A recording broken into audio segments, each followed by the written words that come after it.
Bonjour, Michael, consultant chez Biscore, intégrateur et partenaire Salesforce depuis 2015, où nous accompagnons les entreprises à mettre en place un ensemble d'outils de gestion de la relation client grâce à la puissance de toutes les fonctionnalités qu'offre la plateforme Salesforce.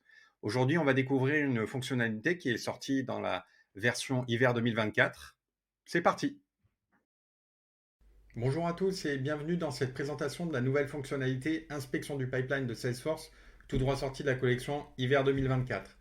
Alors, à qui est destinée cette fonctionnalité? Eh bien, à la direction des ventes, à l'administration des ventes, aux commerciaux, bref, à toute personne qui gère des opportunités aujourd'hui dans Salesforce.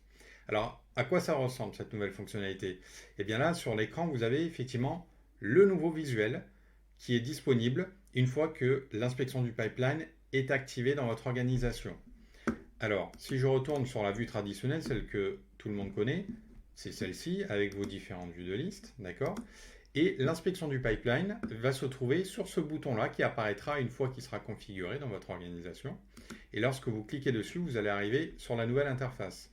Donc là, pour cet exemple, je vais prendre par exemple toutes les opportunités. Donc la date de fermeture est comprise entre, par exemple, le 1er janvier 2023 et aujourd'hui. Et je vais appeler les opportunités, alors pas les miennes, je vais prendre celle quelqu'un de mon équipe, voilà, de David.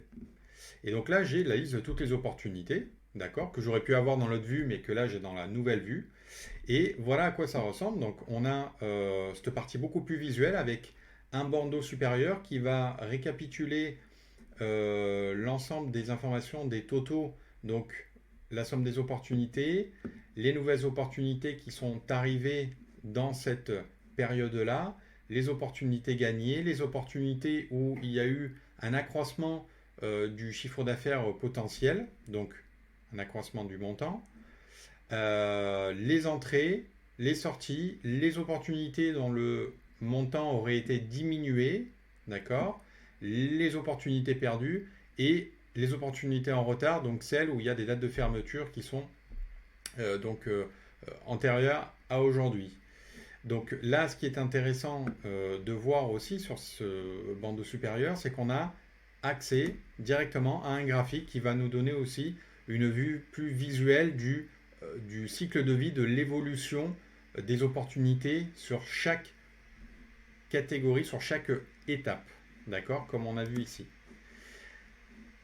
Donc ensuite, ce qui se passe, c'est qu'on a, on peut cliquer là-dessus pour filtrer les opportunités juste en dessous, d'accord.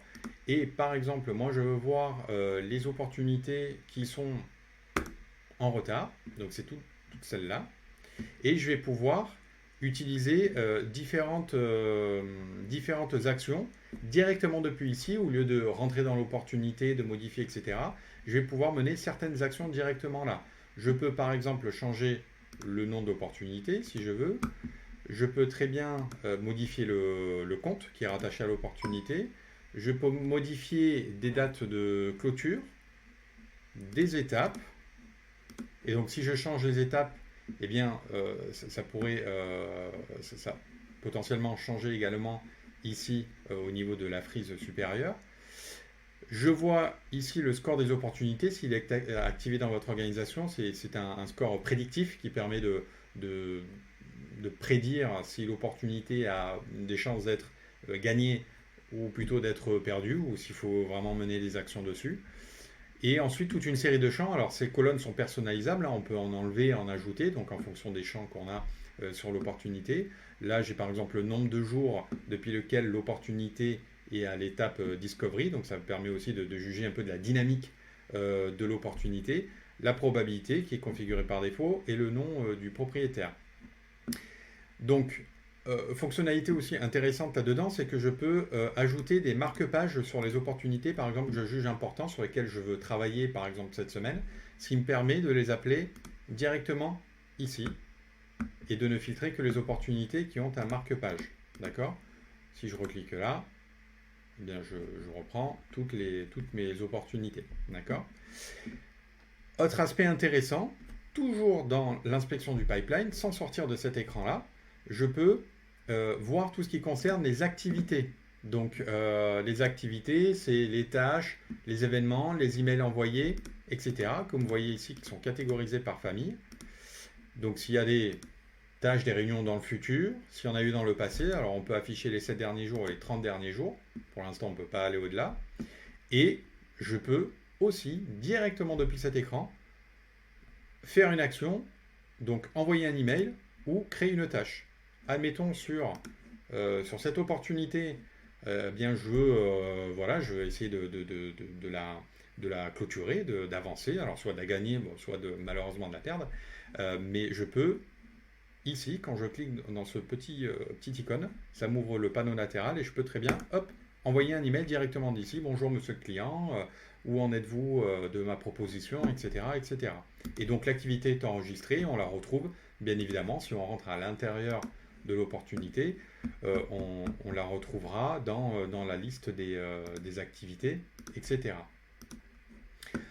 Autre vue de l'inspection du pipeline aussi qui peut être intéressante, c'est donc ici on était effectivement dans l'affichage de type modification de pipeline et on a l'affichage aussi de type catégorie de prévision où là ça va donc remettre la liste des opportunités comme vous aviez là juste au préalable, mais avec des catégories de style donc le total, les opportunités fermées gagnées, les opportunités engagées, donc c'est celles sur lesquelles qui correspond souvent au fermé gagné, l'opportunité avec le montant maximum,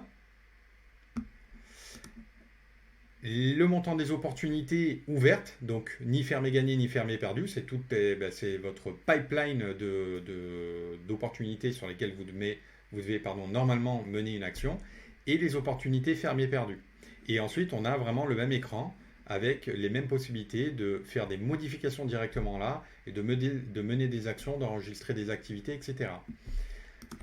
Donc, fonctionnalité vraiment intéressante pour les personnes qui sont sur le terrain et qui gèrent des opportunités. Pour configurer, c'est assez simple. La seule condition, c'est d'être sur Salesforce Lightning avec des émissions unlimitées d'entreprise et d'avoir des licences Sales Cloud. C'est la partie qu'il ne faut pas oublier pour pouvoir activer cette nouvelle fonctionnalité. Et une fois que vous avez ces conditions réunies, le paramétrage, vous allez dans le paramétrage de votre organisation Salesforce, vous tapez inspection du pipeline et vous arrivez dans l'écran où vous allez avoir le guide pas à pas pour configurer. C'est très rapide, c'est vraiment simple. Ou bien vous faites appel à votre intégrateur pour qu'il vienne réaliser le paramétrage en fonction de vos besoins et de vos cas métiers. J'espère que cette démo vous aura plu. Merci et à très vite.